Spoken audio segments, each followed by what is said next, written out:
Good morning, everyone. Thank you all so much for being here today. I am Autumn Frazier, a senior at Paul College, the director of events for the Marketing and Advertising Club, and a marketing strategist for Voice C Digital.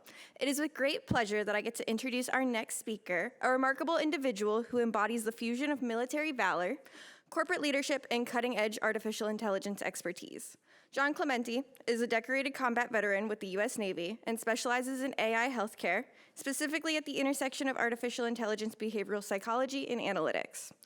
John's journey has given him a distinctive lens through which he approaches business leadership and strategy. Following his military service, he rose through executive positions, focusing on analytics, corporate consulting, and the development of AI-driven analytic products. In academia, he served as an associate professor at the University of San Diego, teaching both naval history, leadership, and strategy. He holds undergraduate degrees from Rensselaer, an MBA from the University of San Diego, and a Master's of Healthcare Delivery Science from Dartmouth College. Today, John will be highlighting the impacts of generative AI on patients and providers in healthcare. Let's all give John a warm welcome to the stage.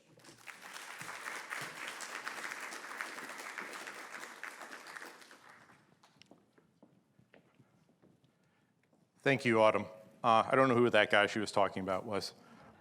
So just to follow up, who here has used ChatGPT in some fashion, not for academics, but by show of hands?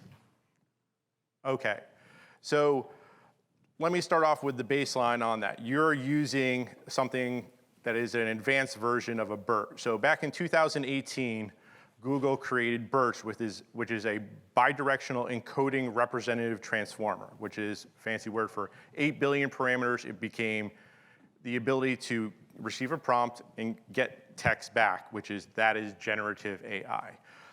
AI as a term encompasses things like language models, foundation models, neural networks, adversarial neural networks, different things like that. There's many different flavors of AI. And as someone who I was talking to recently said, AI, artificial intelligence, is neither really artificial nor intelligent. It depends on the users and what goes in and out of it. So just gonna talk about the incentives of the major players within the system today and where things are and what you should expect to see in the next year or two and where I think AI is going to take us. So let's see if I can get this to move.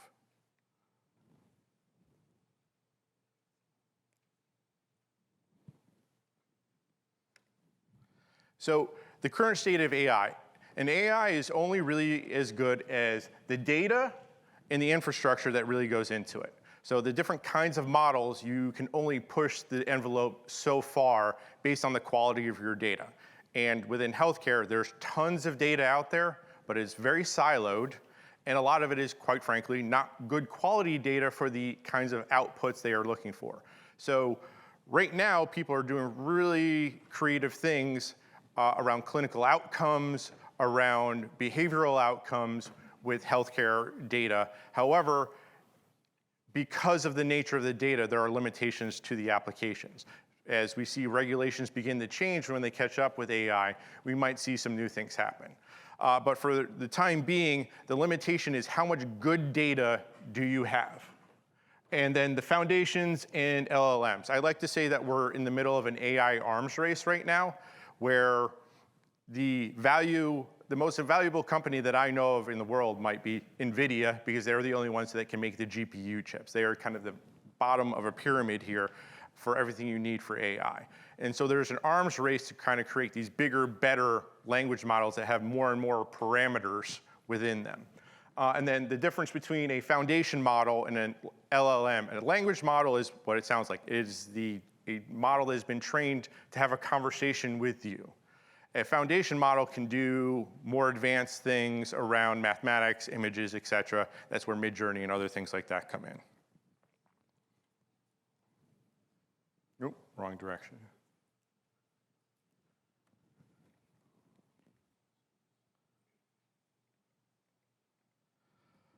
Now, within the ecosystem, to understand why we're here, where we are, and why healthcare in the US is special in the way that it is run, you have to think about the major incentives in the system. I put AI here, the little robot in the center, between the providers, the payers, and the patients. The payers get a bad rap a lot of the times, but guess what? They make about 3 cents out of every dollar goes to them in terms of net profit. The rest goes to the cost of care, and a tiny tranche, about 10%, goes to overhead or corporate development. So my previous work working data science and Elevance, it's like that's their incentives. They're constantly looking at ways to do incremental bumps in revenue, and they're throwing a ton of resources at trying to improve care outcomes. Now, that is very hard to do with AI, specifically because I think AI is good at 2 things. One, it functions as a time machine. It's predictive in nature, so it can save you tons of time. Anyone who has used ChatGPT knows this. The other thing it is very good at is finding patterns in large data sets that people can't see. So that's why there's an entire business around data science tools to be able to pull those insights out more quickly. That said, the problem within healthcare, specifically within entrepreneurship and tech, is you might be able to pull that insight out, but then the question becomes, so what? What am I supposed to do with this? There's context needed. It needs to be part of a story, and you need to be able to link it to an outcome. Patients, I think this is something we're going to see interesting developments that start in the next year or 2 and are going to advance significantly over the next 10 years. Within the provider space, providers have been using AI in some form or another for a long time. That's the other thing. In addition to not neither being artificial nor intelligent, AI is not actually new as well. The term was coined back at Dartmouth in the 50s, and it's been around in some form or another. What we are in right now is sometimes referred to as the 4th hype cycle of AI, where there's an advance such as ChatGPT, which is essentially just a new way for a human being to interact with AI relative to how they were able to do it before, where you're now conversational, where you can get it to do more advanced things when it comes to coding and so forth. So the breakthrough is not necessarily in the underlying models itself, it's in the interface. G.K. Chesterton said at one point, the value of science is as a tool or a toy. ChatGPT at a fundamental level for majority of users is a toy. And Chesterton agreed with me that it's far more valuable in that you can imagine what it can become. A tool is a tool, a hammer is a hammer, unless you give it to a small child, say a 5-year-old, and then you'll find out the creative things they can do with a hammer. Talking a little bit more about the payers. I talked about their profits, what they're focusing on right now. They're focusing on member access and member information. Their incentives, because AI lives strictly in the digital realm for right now, their focus is on things such as transparency and care and driving people to digital tools. Because, quite frankly, it's lower cost for them, rather than having to deal with a customer service representative. So some of the things you're going to start to see on your insurance is the ability when you go to their app, it is going to assign you a doctor with a care rating that is based on their AI output. It's what Google should be, but is not right now, because they want to sell you ads. Then it'll also be able to tell you the price of the kinds of procedures that you're kind of looking at. That is where their incentives are right now, in addition to trying to find incremental improvements in the cost of care. So member access, the ability to look up things that are on their phone, which is a basic form of empowerment, but it is not going to necessarily transform care. And then I talked about outcomes. Right now, one of the things that I think healthcare is behind at relative to other industries is on the behavioral psychology front. You go to Netflix, you go to any other major industry, they can probably tell you more about you than you know yourself to a certain extent. I had this experience recently with taking a personality survey where it was telling me things, wow, that was pretty insightful. Right now, there are models out there that if I give it 200 to 300 words of text about myself, it can assign me a personality profile that is over 80% accurate, that can tell me how I'm going to interact with the healthcare system. That is a key linkage to understanding how you drive outcomes in care, but it is also separated from the basic biology of care. Because again, data is being siloed. So that is an area they are not yet focusing on, but I think that is something that will happen in the next wave as they start to figure out that all of this basic marketing material out there about what kind of magazines am I going to subscribe to, what kind of car do I drive, do I own an RV? All of those things they know are linked to what kind of healthcare plan you will buy and what your price sensitivity is. There are going to be linkages beyond that in terms of your expected outcomes of care. Right now, you can estimate someone's mortality, their estimated age that they'll die, based on their zip code. You start to add in other factors, you can really get to some advanced insights, but then you have to link them to an action plan that actually alters the outcome in a way that is financially beneficial. Because remember, these guys are about reducing the cost of care and improving outcomes. The providers. My wife is a radiologist, and I was talking to her about a company that essentially was able to read scans in a similar way to a radiologist was, and I was excited to potentially partner with them. Most doctors are not thrilled by the idea of working with AI because they view it as a replacement to them. I don't think that is ever actually going to be the case. There are certain jobs that are extremely at risk in the knowledge economy first, and then probably secondarily in 30, 50 years in the manual labor economy, but knowledge economy first.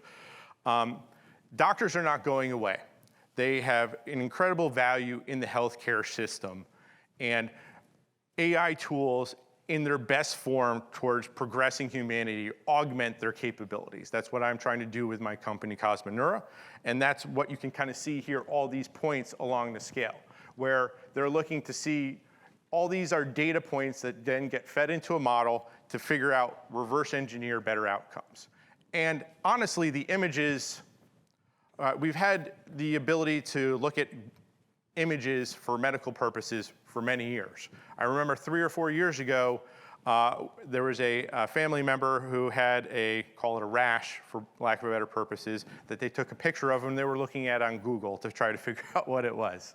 So this is not new technology. What is new is that within AI right now is the ability to link models and link data in a way that you can figure out what doctor is good at what kind of scan, what the right outcome probably is relative to the actual image. So it is this concept of a connected journey.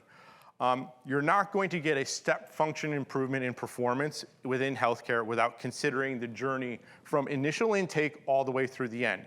You can get some incremental improvements along the way. So a lot of the companies that are coming up now with these healthcare technologies are really features in a larger system. The patients, the exciting part, managing your care and really driving outcomes. Right now, you can't necessarily go into ChatGPT and upload your medical records to get an assessment of how healthy or not you are. But there are going to be things coming down the pipeline of that as they advance the different kind of models that are available. And remember, a lot of these are open source. This is old math. It's not new. What is the new is the application for you. What has to be bridged is between the complex jargon of healthcare and the way the average user is doing it. What I think will happen over the next 5 to 10 years is that you're going to get tools that change how doctors and patients interact. Because right now, all the tools that I just showed you are essentially B to B to C. That means a business, an AI business, is selling an AI product to a company that sells an output that they think their customer wants. Within the patient space, I think there's a huge opportunity to essentially have the AI be the fundamental translator between two human beings that advances a particular outcome.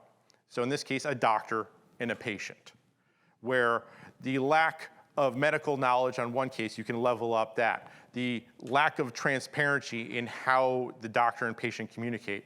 The gold standard within healthcare, at least in my opinion, for how you come about to outcomes is a process called shared decision making, where the doctor takes 30, 45 minutes to go through the process of explaining everything about you and your conditions, and you come to a shared agreement. That's not feasible in a healthcare system where the average time within primary care, the average visit is 7 minutes.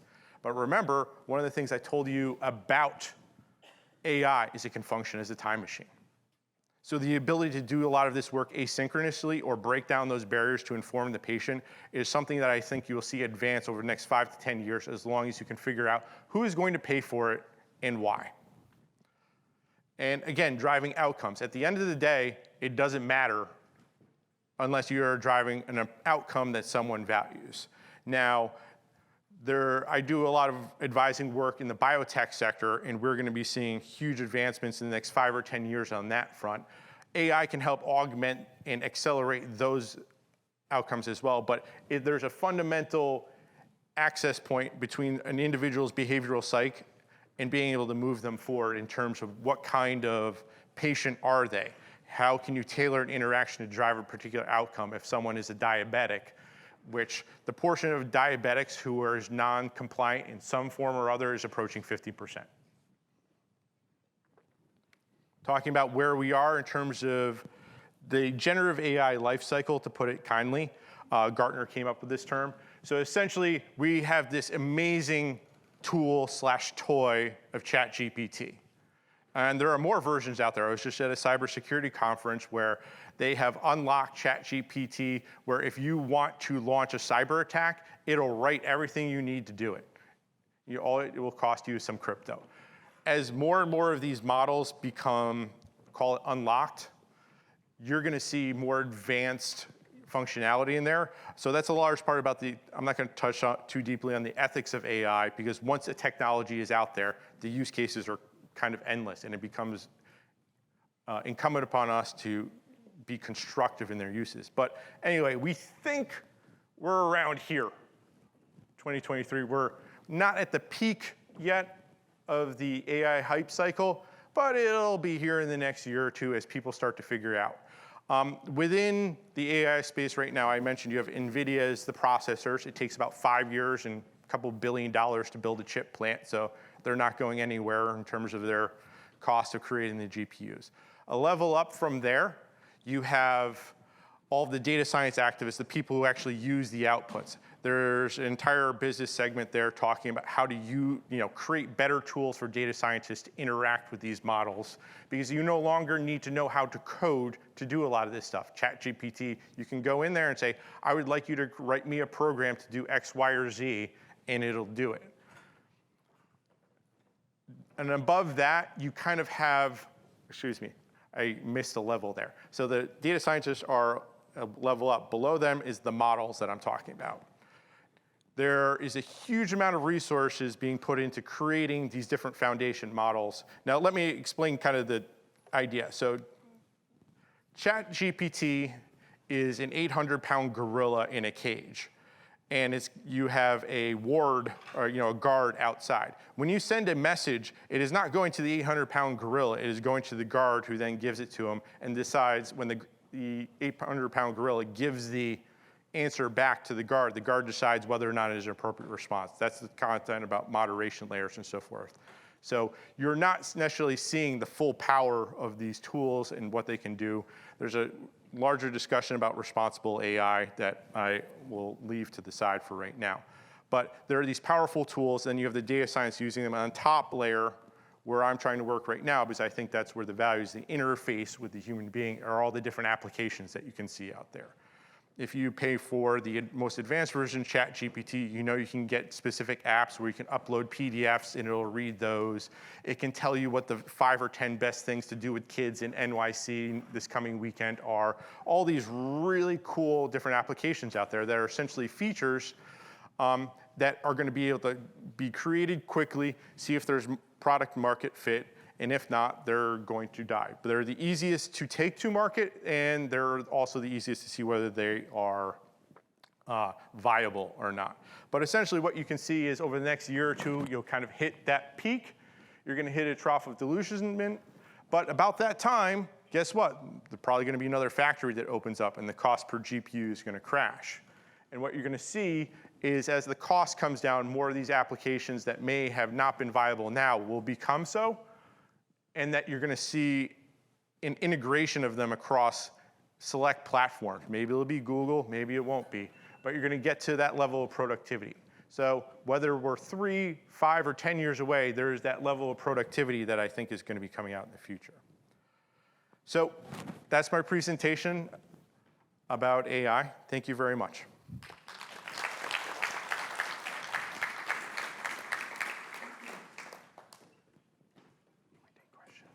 Do I take questions?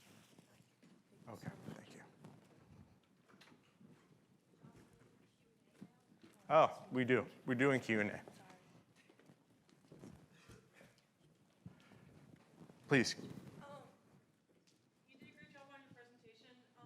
My question is, do you think there'll ever be an AI system where it could be like a symptom checker where you can like enter in all your symptoms or your current medical history, and it could just give you an idea on like how to take care of it and maintain your health, just so you don't have to like go to urgent care all the time? Yes, I think to a certain extent, you can use tools like ChatGPT to do that already. However, it'll give you the caveat, not a doctor, I can't do that. You can try to jailbreak to do it, but the ideal solution is to get somewhere where you can upload your own medical record into it. It can give you the options and connect you with a doctor if need be. So I think within 5 years, something like that will really exist. The challenges are not so much technological, they're regulatory, and quite frankly, who's going to pay for it? So what is the business model there? Like, that would be really cool and honestly convenient for people just to type in their symptoms and their medical history and not have to explain it by mouth over and over and over again. And hopefully these AI systems can make healthcare understandable for the average person. I think that is the hope. How long it'll take us to get there is the question.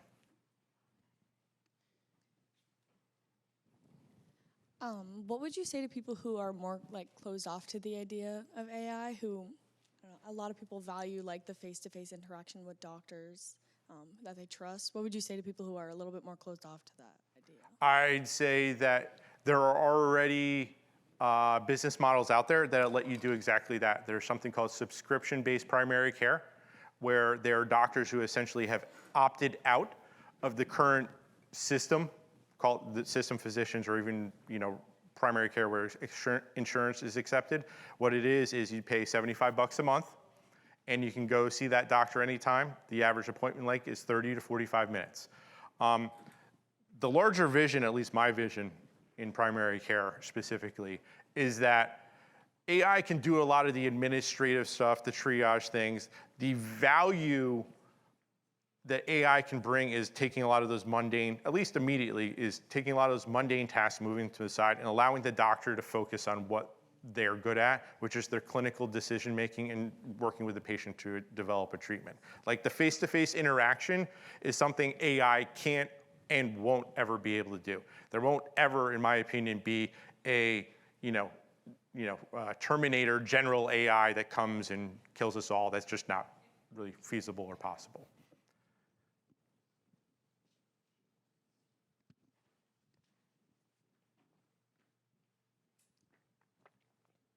Hi. So I know a lot of companies shouldn't upload proprietary information into systems like ChatGPT to prevent losing a lot of their privacy in their organization.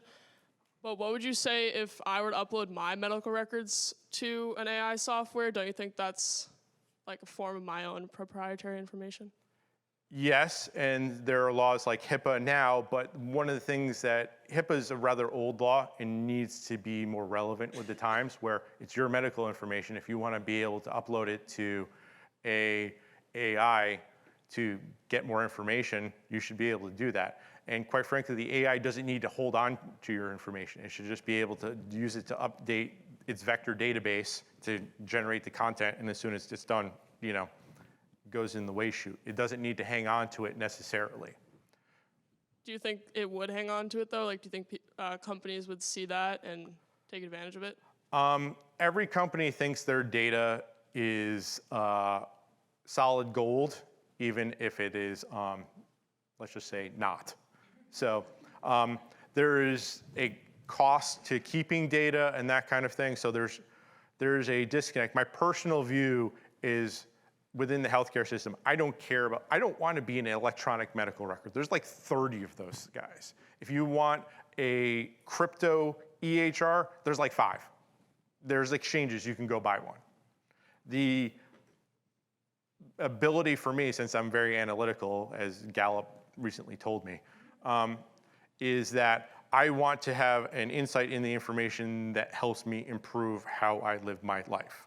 So I think the laws will need to evolve a little bit, but right now, between what you can do with tokenization, encryption, and call it fuzzy logic, you can do a lot of things to link information that gets around a lot of those issues.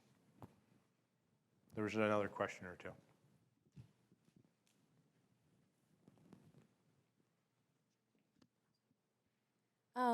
I was just going to ask, is there a challenge with training physicians and providers with AI? Yes, there is a challenge to that, but it's honestly, in my view, not a huge challenge in that it's already an established system. There's a saying within healthcare that I have stolen many, many times over is healthcare is where SaaS companies go to die. It's because they need a consulting component. Like you have to be able to train them on this kind of technology. However, because of things like ChatGPT and previous iterations, it's pretty intuitive. Like radiologists have been using AI for years now. So it is there, it's whether or not you can demonstrate value to the physician. So that is not the big barrier there. I'm curious which of these big tech companies you think is the most ahead right now when it comes to generative AI and large language models? Well, that's why it's a race, right? Because of the relationship with OpenAI, say Microsoft started off ahead, and then Google fell flat on its face. But they're rapidly catching up with things like in the healthcare space, like the models they're doing, like MedPalm 2, and then Bard, and there's a lot of these different tools that are out there. If I had to put my money on something, I would put my money on, Microsoft. But the others are not far behind. So they have, teams of thousands of PhDs working on these kinds of things right now.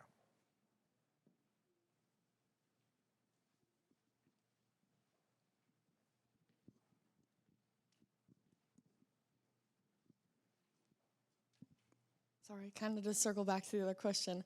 I know like a lot of the general population who typically is more sick or like who often goes to the doctors are like older people.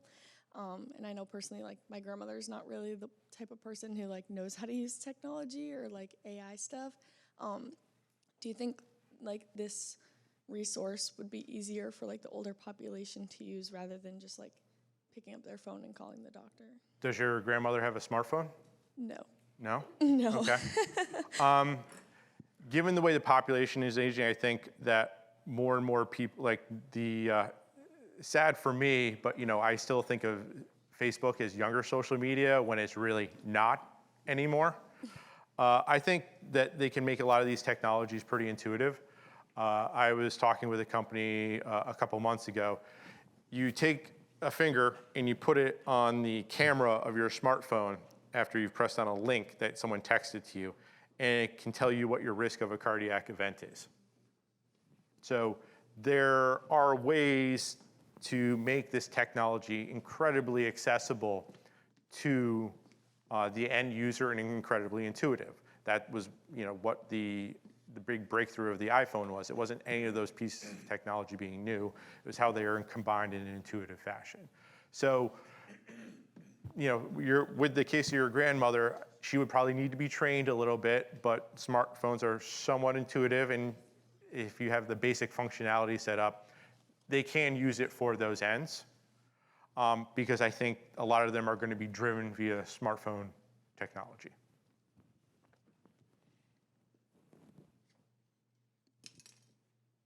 Any other questions? Nope? Okay.